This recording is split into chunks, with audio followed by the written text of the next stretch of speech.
Hello, जानकीज kitchen मध्ये आपले खूप खूप स्वागत आहे। कुडकुडे पोहे आपल्या नाश्त्यात आपण अनेक प्रकार करतो। उदाहरणार्थ उपमा पोहे, सुशिला इत्यादी यापैकी पोह्यांचे अनेक प्रकार करतो। उदाहरणार्थ फोडणीचे पोहे, दही पोहे, दडपे पोहे, पोपट पोहे इत्यादी।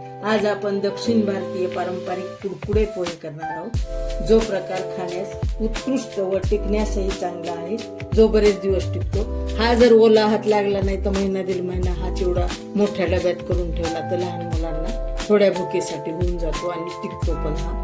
तर आपण आज ह्याचे कुडकुडे पोहे करू। हे जाड पोहेच मी घेतलेले आहेत, स्वच्छ करून घेतले, चाळून घेतले। तर हे 3 वाट्या अंदाजे आपण घेतलेले आहे। आपल्या कुडकुड्या पोह्यासाठी तेल तापलेलं आहे, त्याच्यात टाकून मोहरी, छोट्या चमच्याने 1 चमचा आपण मोहरी छान तडतडली पाहिजे, छान अशी फुलली पाहिजे। आणि मोहरी झाली की आपण टाकू यामध्ये जिरे, जिरे पण चांगले फुलले पाहिजे। त्यामध्ये आपण टाकू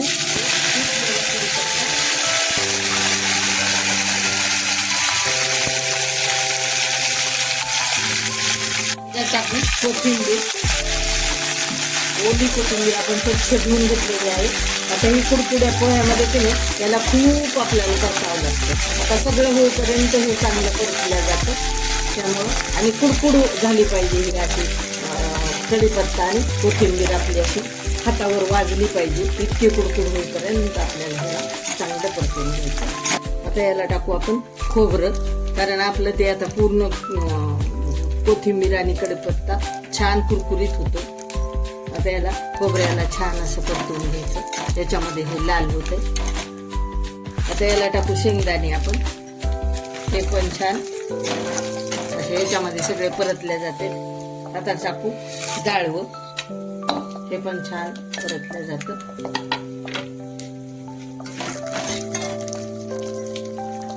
आता टाकू आपण याला पोहे, हे चांगले पोहे असे आपले जाड पोहे आता टाकून घ्यायचे आणि हे चांगलं मंद गॅसवर आपल्याला कुडकुड होईपर्यंत पोहे भाजून घ्यायचे। त्याला टाकू आपण ही हळद, 1.5 चमचा आपण हळद टाकली छोट्या चमच्यानं। याला टाकू आपण ही बॅडगी मिरची, याला टाकू थोडस लाल तिखट, याला टाकू आपण ही पुड चटणी, याला टाकू थोडस मेथकूट लावावं लागतं हे कुडकुड्या पोह्याला, म्हणजे सुंदर होते। आणि याला आपण चवीपुरतं मीठ। आता चांगलं मंद गॅसवर परतून घ्यायचंय आपल्याला। तेव्हा आपले हे खोबरं पण असं कडक झालं, आपलं याच्यातलं सगळं खरपूस झालेलं आहे, बघा तुम्ही पाहू शकता। आणि पोहे पण आपले किती छान झाले पहा, तुम्ही पाहू शकता, कुट्ट वाजते आणि कुरकुरीत एकदम, असे चावायची गरज नाही, काही नाही, असे पोहे आपले छान झालेले आहेत। म्हणून हा चिवडा आपला तयार झालेला आहे। हे आपले कुडकुडे पोहे तयार झाले। आपण गॅस बंद करून टाकू आणि खाली उतरून घेऊ कढई। हे अशा प्रकारे आपले दक्षिण भारतीय पारंपरिक असे कुडकुडे पोहे आपले खाण्यासाठी तयार झालेले आहेत। आणि हे टिकायला खूप असतात छान, आणि प्रवासामध्ये पण छान असतात आणि चवीला छान होतात खूप। प्रवासामध्ये तर काय बिनधास्तच झाला हा चिवडा नेला की, चुरमुऱ्याचा चिवडा म्हणा, हा चिवडा म्हणा। तर मैत्रिणींनो आणि माझे प्रेक्षक नक्की करून पहा, सबस्क्राईब करा, लाईक करा।